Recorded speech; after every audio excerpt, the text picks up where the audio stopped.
हवा में झुलसी पगडंडी। गांव के बाहर का इलाका। दोपहर का समय है। दूर खेतों में हल चलने की आवाजें आ रही हैं और हवा में गर्मी का कपकपाता हुआ एहसास। दोपहर की तपती धूप थी। गांव का बाजार उस दिन थोड़ा अधिक भीड़ भाड़ वाला था।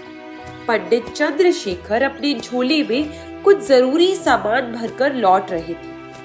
आटा, दाल, कुछ जड़ी बूटियां और अपने लिए एक सस्ती चादर। उनके चेहरे पर थकान थी, मगर मन शांति से भरा हुआ था। जब कोई जीवन को तपस्या समझकर जिए तो सुख दुख की सीमाएं थोड़ी धुंधली हो जाती हैं।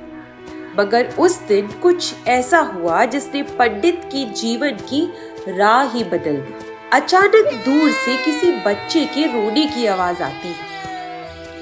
पंडित रुककर माथे पर हाथ रखते हुए कहते, ये रोने की आवाज इस समय इस जगह कौन हो सकता है? पंडित जी ने आसपास देखा। आवाज झाड़ियों के पीछे से आ रही थी। वो धीरे धीरे आगे बढ़े, जैसे कि किसी का डर या अनहोनी का आभास।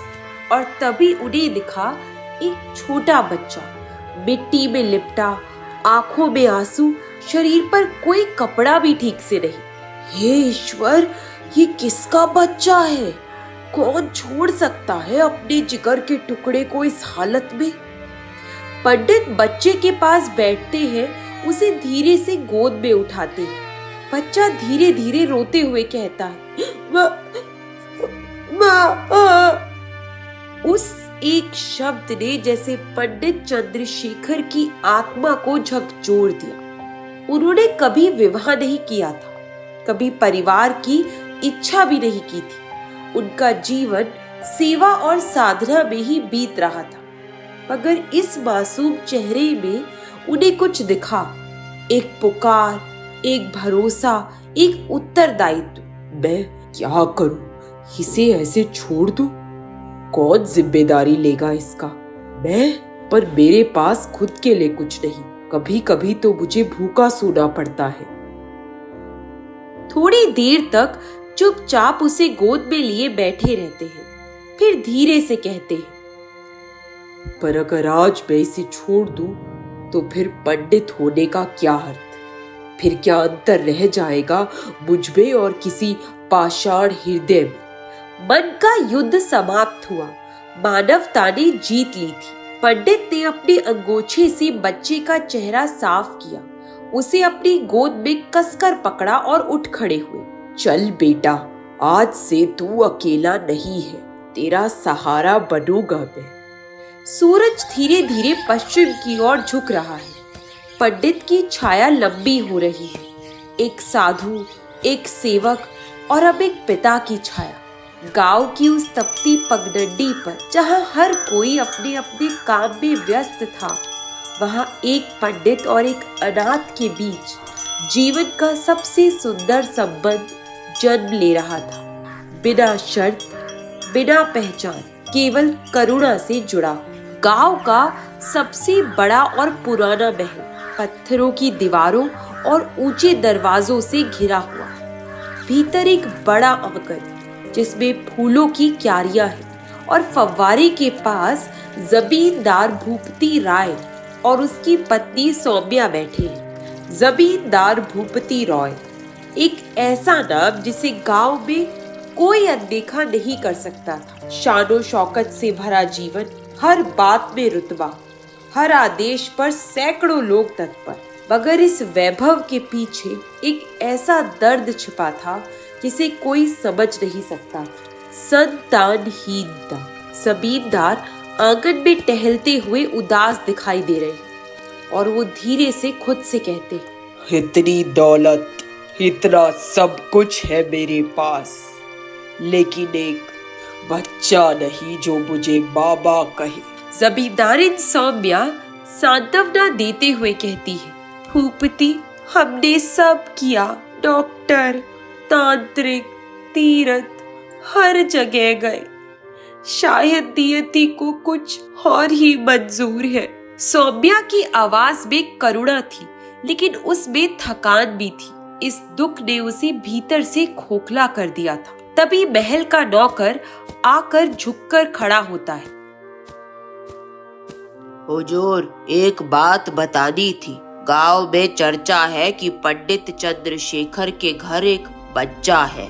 जमींदार चौंकते हैं। उनके चेहरे पर अचानक एक चिंगारी सी जल उठती है। पंडित चंद्रशेखर? वो तो अविवाहित है, फिर उसके घर बच्चा कहाँ से आया? भूपति रॉय का चेहरा अब प्रश्नों से भरा था। हैरानी, शंका और एक गुप्त लालसा। क्या कोई आश्रय लिया है उस बालक को, या कहीं वो बच्चा? बिल्कुल नहीं। मुझे जानना होगा कि सच्चाई क्या है, लेकिन मैं स्वयं वहां नहीं जाऊंगा। अगर मैं पंडित से प्रश्न करूंगा तो बात फैल जाएगी। लोग कहेंगे कि जमींदार किसी बच्चे पर नजर रखे हुए हैं। भूपति रॉय की छवि गांव में मिलनसार थी। बाहर से दानी, भीतर से अवसरवादी। अपनी छवि को दाग नहीं लगने देना चाहता था, इसलिए उसने एक और योजना बनाई। रघु और हरि प्रसाद को बुलाओ। वो दोनों मेरे पुराने भरोसेमंद हैं। उन्हें भेजूंगा पंडित के घर पूछताछ के बहाने। देखना है कि वो बच्चा कौन है और कैसे आया वहां। थोड़ी देर बाद दो बुजुर्ग गुरु रघु और हरि प्रसाद आंगन में प्रवेश करते और झुककर अभिवादन करते। रघु कहता है, आज्ञा दे भूपति बाबू, क्या सेवा करें? गांव में बात फैली है कि पंडित चंद्रशेखर के घर कोई बच्चा है। तुम दोनों वहां जाओ और शांति से पता करो कि वो कौन है। किसी को भनक तक नहीं लगनी चाहिए। हरि प्रसाद हैरानी से पूछता है, पर पंडित जी तो... जानता हूँ वो सीधे साधे हैं, मगर फिर भी इस मामले में मुझे पूरा सच चाहिए। दोनों गुरु बिना सवाल की आदेश का पालन करने निकल पड़े। जमींदार फिर महल की छत की ओर देखने लगे, जैसे उन्हें कोई और सपना दिखाई दे रहा हो। एक बच्चा जो उनके आंगन में खेल रहा हो, जो उनके खून का ना सही मगर उनकी विरासत को आगे ले जाए। अगर वो बच्चा सच में अनाथ है और सुंदर है और स्वस्थ है तो शायद... भूपति रॉय का अंतर्मन अब निर्णय की ओर बढ़ रहा था। वो बच्चा केवल पंडित का नहीं रहेगा। अगर किस्मत ने साथ दिया तो जल्द ही वो बच्चा उनके महल का वारिस हो सकता है। गांव के किनारे पर बना एक छोटा मिट्टी का घर, बाहर तुलसी का चौरा, दरवाजे पर लटकती घंटी और भीतर एक साधारण सा कमरा जहां शांति, किताबें और धूप का सुखद संगम है। पंडित चंद्रशेखर का घर किसी महल सा बड़ा नहीं था, मगर उसमें जो था वो था अपनापन, साधुता और एक कोना जो अब किसी नन्हे मेहमान की उपस्थिति से जीवंत हो गया था। बच्चा ठीक से पंडित को पहचानने लगा था। उसकी गोदी में मुस्कुराता, उसकी उंगली पकड़कर चलने की कोशिश करता। पंडित तुलसी को जल चढ़ा रहे हैं। पीछे आंगन में बच्चा मिट्टी से खेल रहा है। पंडित मन में सोचते, इस बालक के आने के बाद जैसे घर में कोई रोशनी सी फैल गई। ये किलकारियां मेरे लिए किसी मंत्र से कम नहीं। इतने में द्वार पर दस्तक होती है। पंडित जाकर दरवाजा खोलते हैं। अरे रघु जी, हरि प्रसाद जी, आप लोग इस छोटे से घर में कैसे आना हुआ? पंडित जी, बहुत दिन हो गए, दर्शन नहीं हुए, सोचा आकर चरण स्पर्श करें और हालचाल जान ले।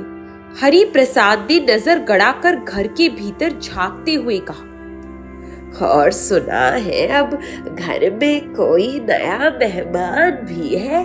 पंडित थोड़ी देर के लिए चौंकते हैं, फिर शांत स्वर में जवाब देते हैं, हाँ सच, एक दिन सड़क किनारे एक रोता हुआ बच्चा मिला। कोई नहीं था उसके पास। कहाँ से आया, कौन छोड़ गया, कुछ पता नहीं, मगर दिल ने गवाही दी कि इसे छोड़ दूं तो पाप होगा। इसलिए ले आया इसे अपने साथ। रघु कुशलता से पूछता है जैसे बात को और टटोलना चाह रहा हो। कोई पहचान, निशानी कुछ तो मिला होगा, कुछ तो सुराग? नहीं, कुछ भी नहीं, बस एक पुराना रेशमी कपड़ा जिस पर कुछ उर्दू में लिखा था। शायद नाम था आरव, तभी से मैं इसे आरव बुलाता हूँ। दोनों गुरु आपस में नजरें मिलाते हैं। उन्हें संदेह भी है और हैरानी भी। पंडित की ईमानदारी पर शक करना कठिन था, मगर जमींदार का आदेश था सच जानना। हरि प्रसाद नरम स्वर में पूछते हैं, पंडित जी, आपने बहुत बड़ा काम किया है, मगर सोचिए, अगर कभी बच्चा बड़ा होकर अपने माता पिता के बारे में पूछेगा तो आप क्या कहेंगे? मैं सच कहूँगा, मैं इसे झूठ में नहीं पलने दूंगा। ये मेरे खून का नहीं है, मगर मेरे दिल से जुड़ा है। अगर कभी इसकी किस्मत में अपने मूल की तलाश हो तो मैं इसका मार्ग रोकने वाला नहीं बनूंगा। घर के कोने से आरव की किलकारी गूंजती है। वो उंगलियों से खेलते खेलते पास आकर पंडित की धोती पकड़ लेता है। रघु भावुक हो जाता है। इसकी आंखों में एक अजीब सी चमक है, जैसे किसी बड़े भाग्य की छाया हो। हरि प्रसाद भी कहता है, या किसी रहस्य की परछाई। गुरुजन धीरे धीरे उठते हैं और प्रणाम कर पंडित जी से विदा लेते हैं, मगर उनके मन में कुछ बीज बो चुके जो जाकर जमींदार के कानों तक पहुँचेगी। पंडित बुदबुदाते हुए आरव को गोद में लेते हुए कहते हैं, भले ही तुम्हारा जन्म कहीं और हुआ हो बेटा, पर पालन इस आंगन में होगा, और वचन है मेरा, कोई तुझे छीन न सके जब तक इस देह में सांस बाकी है। इस छोटे से घर में जहाँ पहले केवल पवित्र मंत्रों की गूंज थी, अब एक नए रिश्ते की शुरुआत हो रही थी। ऐसा रिश्ता जिसे समाज ने नहीं बल्कि आत्मा ने अपनाया था। समय का प्रवाह कुछ वर्षों में बदल चुका है। अब वही पंडित चंद्रशेखर का छोटा सा घर जीवन की किलकारियों से भर गया है। आरव अब एक होशियार, जिज्ञासु और संवेदनशील बालक बन चुका है। गांव में लोग उसे पंडित जी का बेटा कहकर ही बुलाते हैं, मगर उसके मन में कई सवाल जन्म लेने लगे। समय चलता गया। नन्हा आरव अब बड़ा हो रहा था, मगर उसका मन भी उसी तरह बड़ा हो रहा था जैसे उसकी कद का थी। किताबों से प्रेम, पंडित जी से संस्कार और आंखों में सपना, पर एक कोना अभी भी खाली था, अपनी पहचान का कोना। एक शांत सुबह घर के आंगन में तुलसी की पूजा के बाद पंडित और आरव भोजन करने बैठते। आरव धीरे से बिना पंडित की आंखों में देखे पूछता है,